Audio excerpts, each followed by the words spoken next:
WESH 2 News starts now with breaking news. Now at 6, an Orlando commissioner arrested, accused of scamming an elderly woman.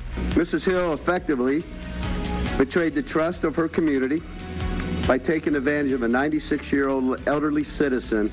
These 7 felonies Regina Hill is now facing. Manipulated and lied to.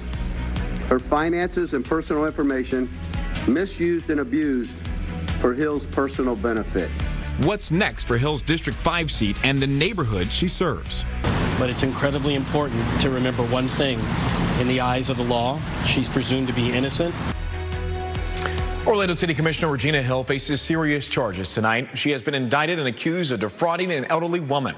State investigators say Hill took advantage of the woman and used more than $100,000 of the woman's money for herself. WESH 2's Dave McDaniel is live at the Orange County Jail, where Hill was locked up for nearly 5 hours today. But Dave, she has since bonded out. That's right. Regina Hill turned herself into the Florida Department of Law Enforcement headquarters in downtown Orlando around 9:30 this morning and was immediately brought here to the Orange County Jail. Held on total bonds totaling $40,000. She did bond out this afternoon. Regina Hill left jail a little after 2:30 and said nothing as she got into a waiting SUV. She faces 3 counts of exploitation of the elderly, mortgage fraud, scheme to defraud, and 2 counts of fraudulent use of another person's ID. Mrs. Hill effectively betrayed the trust of her community by taking advantage of a 96-year-old elderly citizen. Ms. Hill became aware of this resident because of her position as a city commissioner, and that because of that she was able to lend what appeared to be some benefit services that then turned into these acts that we discussed. The state saying the 96-year-old was living in less than ideal conditions, and Hill learned of her situation and took advantage of her. Was manipulated and lied to. Her finances and personal information misused and abused for Hill's personal benefit. Like buying a home in the woman's name and moving into it. Also, Hill repeatedly used the victim's finances to purchase rental cars, hotel stays, personal luxury items such as expensive bottles of perfume from high-end retailers. Obviously, the allegations against her are serious and shocking, but it's incredibly important to remember one thing. In the eyes of the law, she's presumed to be innocent. An attorney by her side as she went before a judge for her initial court appearance says her notoriety may require a change of venue, adding, Remember all the good things that she's done for her constituents and for this city. But right now, the charges she faces are serious and substantial. Hill took advantage of one of the community's most vulnerable citizens and one of her constituents. Now, this investigation has already gone on for 13 months, and the FDLE says it is not completed. But at this point, they do say they do not believe there are any other potential victims. Reporting live at the Orange County Jail, Dave McDaniel, WESH 2 News. Those charges against Orlando Commissioner Regina Hill bringing concerns about her role in the community tonight. Michelle Prado joins us in the studio. Michelle, what are you looking at? What's next for her district that she actually serves? Okay, Stu, so only the governor has the power to actually suspend Hill. So far, he has made no decision. 58-year-old Regina Hill was elected as District 5 Commissioner in 2013. She was born in Tavares and grew up in the Paramore neighborhood. That neighborhood is now part of the area she serves. Commissioner Hill has advocated for more jobs, education opportunities, even affordable housing. Hill also served her country in the U.S. Navy and was a nurse for 25 years. But she also has a lengthy criminal history dating back to the 80s, including drug and public intoxication charges. At a press conference in Orlando yesterday, Governor DeSantis said that he would suspend a municipal elected official if they were indicted by a grand jury. We have not heard anything about his decision this evening. If Hill is suspended, the city of Orlando says it will hold a special election to temporarily fill the District 5 City Commission seat, and that must happen within 45 days of a suspension. Back to you, Summer. All right, Michelle, thank you. Regina Hill is not the first Central Florida commissioner to be arrested. Back in 2010, former Orange County Commissioner Mildred Fernandez was convicted on corruption charges. That was after she was caught on camera accepting an illegal campaign contribution. Despite claiming she was a victim of a politically motivated setup, she pleaded no contest to 8 separate crimes, but maintained she did nothing wrong. In 2006, former Orlando Commissioner Ernest Page was also arrested. He was arrested for bribery and receiving unlawful compensation after threatening to kill a development deal if he did not get a cut. Page served a 3.5-year sentence and was released in 2011. WESH 2 will continue to bring you the very charges and impending court case. We've been following this story since the accusations against the Orlando commissioner were made. To find our full coverage, including today's press conference from state officials, head on over to WESH.com. If you woke up this morning and figured the weather would be terrible all day, you were wrong. But Tony, completely different story what we see out behind you right now. Yeah, literally night and day. It was warm, sticky, wet, and humid this morning. Now things are clearing on out, and the air is much drier up towards Daytona Beach. A little disturbance going by near Jacksonville. We'll keep an eye on that, but much of the energy here is off to our east. Temperatures over towards the coast, north of New Smyrna Beach, Daytona Beach, up towards Palm Coast in the upper 60s. Metro areas right around 78 to about 79 degrees. Now we have a good northwest wind here, and that's why the air is drying on out behind our cold front. Once the sun sets here, temperatures falling back to about 64 by the 11 o'clock hour, and then from there, what a treat for your Friday morning. Upper 40s to around 50 in our northwestern communities. Metro areas here in the middle 50s. From here, the temperatures will stay quite comfortable for a couple of days. I'll talk more about that and that Easter weekend outlook when I see it coming up at 6:18. A 40-year-old man is dead. Another person hurt after a tenant-landlord dispute ended in gunfire. Orlando police say two armed people approached a home on Dorado Avenue around 11 o'clock this morning. They say an argument broke out. The tenant opened fire. Angel Luis Santos died at that scene. The other person was taken to the hospital and is expected to be okay. Police say all parties have been accounted for, and we are still waiting to see if anyone will face any charges. In Seminole County, an elderly woman is facing battery charges after an attack inside a Goodwill store. Officers say it happened at the store in Castleberry on Sunshadow Drive Tuesday afternoon. They tell a 77-year-old Jacqueline James questioned a woman about her service dog, and when a store manager tried to intervene, James got physical and pushed that woman to the ground.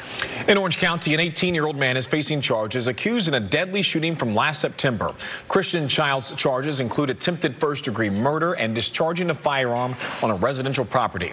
Orlando police say a large group of people were fighting at the Jernigan Gardens Apartments on Mercy Drive when those shots broke out in the courtyard. Michaela Patterson was taken to the hospital but did not survive. Two other suspects are in custody, and police are still looking for at least one more. In Volusia County, a man is now facing aggravated battery charges, accused of firing shots after an argument at a bar escalated. DeLand police say 36-year-old Joshua Jones here is the one who fired those shots along East Indiana Avenue after an argument in a bar carried over into the parking lot. A 52-year-old man was hit by a bullet fragment and taken to the hospital. We're told he is expected to be okay and that no one else was injured. Next at 6, another sneak peek at Universal Orlando's Epic Universe. The exciting thrills in store for the land theme for the How to Train Your Dragon forecast. Yes, plus preserving local lands. We know now that development will not happen in that area, and that's something to be excited about. The land now off limits to developers, and why officials say its protection is so important. We'll look at how the upcoming total solar eclipse is changing spring break travel plans, and at a surprising price. Also, we head to the Pacific Northwest to see a new Coast Guard program that involves an app to help protect whales from ship traffic. Ahead on Nightly News. Central Florida traffic can be brutal, but Megan Mackey is here to help you navigate it all. From mapping out your commute to monitoring changes on our roads. Consider me your local transportation expert. Real-time updates every morning and in-depth reporting on the transportation issues that impact our community. This is what First Warning traffic looks like with Megan Mackey. And it's here on WESH 2 News. Local, live, late breaking. More than 4,000 acres of property in Central Florida are now off limits to developers. That's right. And as WESH 2's Megan Mulatto tells us, this is the largest investment in conservation in decades. The Hard Bar Ranch is also home to the Parton Ranch Corn Maze. The hay rides and festivities are closed for the season, but are set to return in the fall. Manatees are often described as gentle, beautiful, and very large. They've been dubbed Florida's marine animal because of how much they impact the state's marine environment. Conservation experts say when manatees start to suffer, so does Florida. If our water temperatures are off and too warm because of climate change, that can also affect manatees' migration patterns. It can affect the food sources that they thrive on. So manatees really indicate to us a healthy Florida marine environment. Experts say Floridians can easily step up to help the manatees. They recommend residents avoid fertilizing their lawns during rainy season to prevent chemical runoff, invest in better coastal infrastructure, and help keep our water clean. Speaking of water, heads up if you are planning to hit the beach this weekend. There is currently a statewide moderate to high rip current risk. Emergency management officials say you should pay close attention to beach warning flags and do not enter the water in unsafe conditions. Now, if you do get caught in a rip current, don't panic. Calmly swim parallel to shore until you are out of it. Let's talk now about those rip currents and about the beach forecast with Chief Meteorologist Tony Manoff. Tony, a lot of people will be at the beach this week. And looks are deceiving because it's beautiful out there. It's going to be a little cool in the morning. But if you get there in the afternoon, I think you're going to be in much better shape. Live look in now up towards Daytona Beach. Beautiful sky right there. Visibility is unlimited out there today behind that front that kind of moved on through earlier this morning and early afternoon through Brevard County. Now behind it, we've got some great weather, although there's a little disturbance trying to sneak southward there near Jackson. We'll keep tabs on that. Temperatures along the coast. Cool in the upper 60s, back through the interior, still in the upper 70s. And we have a breeze out of the northwest. So, again, that's pulling in that drier air. And that is going to allow for these temperatures to drop once the winds subside overnight tonight. We'll fall back into the middle 50s here in Orlando. But look at this. Upper 40s, Reddick, Ocala, back towards Denell. We head south towards Webster, 51.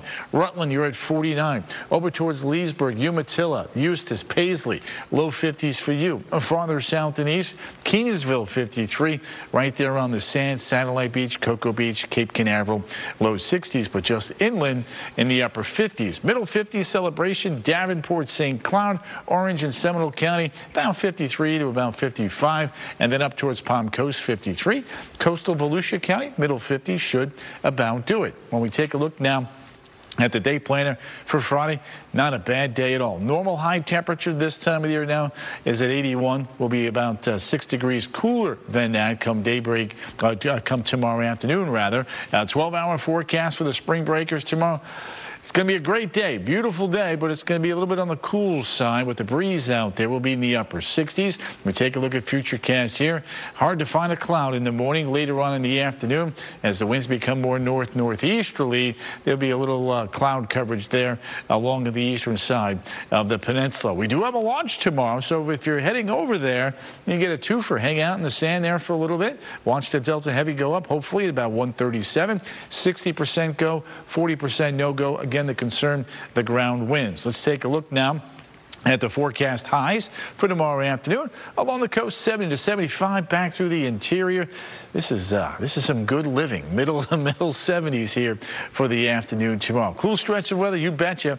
Ocala 49, 47, and 51 for Friday, Saturday, and Sunday. All compliments of this slow-moving dome of high pressure that is going to supply us with some fantastic Easter weekend weather. Saturday, Orlando City taking on New York City FC, 74-69, perfect night for the tilt there. Easter Sunday, 57 in the morning, 83 midday or early afternoon, and for the family dinner coming in at about 79. Now, we do have another storm system that's going to arrive on Wednesday, but out ahead of it, things are going to heat up as we get you into Monday, Tuesday, and Wednesday before some showers and storms do arrive. Early call on the rain right now. You're leading the way on the charge with the rain with over a half an inch to an inch of rain. But before that front, look at these temperatures, 87, 89, and 85 in Orlando. Putting it all together now here for everybody. Friday, 76. Saturday, Sunday, 81, 83. And then we're up, and away Monday and Tuesday, 87, 89. Then Wednesday, here comes our next cold front with showers and storms. WESH 2 Sports is sponsored by Mullinax Ford, Florida's largest Ford retailer. For upfront pricing and no dealer fees, shop Mullinax, where car buying is simple, easy, fun. One of the best days of the year, officially opening day for Major League Baseball. And the Tampa Bay Rays kick things off at home this afternoon. Ignore the score. Let's just say it was a great day for baseball. They're taking on the Toronto Blue Jays. The Rays started off strong at the home run from their first batter in the first inning. It's been all Blue Jays ever since with 3 home runs of their own. Right now, we are in the top of the 9th. Toronto leads 8-2. Universal Orlando giving us a brand new look at one of the world's coming to Epic universe. Isla Burke will take guests into the world of How to Train Your Dragon. The theme park is set between the second and third movies. And as WESH 2's Sonic Adange reports, it includes character meet and greets, dining, shopping, and a variety of thrill rides. The park will also bring a Broadway-style show called Untrainable Dragon. It's already playing in Universal Beijing and has received great reviews so far. WESH News at 6 continues on the other side of the break. Stay with us.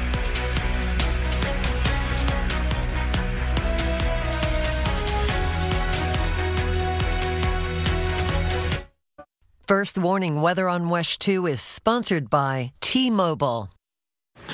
We have several stories we're following for you tonight at 7. Yeah, the clock is ticking right now for a state Supreme Court decision that will impact your 2024 ballot. The key issues the justices must decide on before Monday's deadline. And if you played youth sports at all as a kid, you may look back and remember those coaches that truly made a difference in your life. Coming up, we're going to meet a local basketball coach helping his players become leaders on and off the court. That's our report for tonight. NBC Nightly News with Lester Holt is next. We will see you again at 7 and 10 and then 11, but we are always online at WESH.com or the free WESH News mobile app. Have a great night.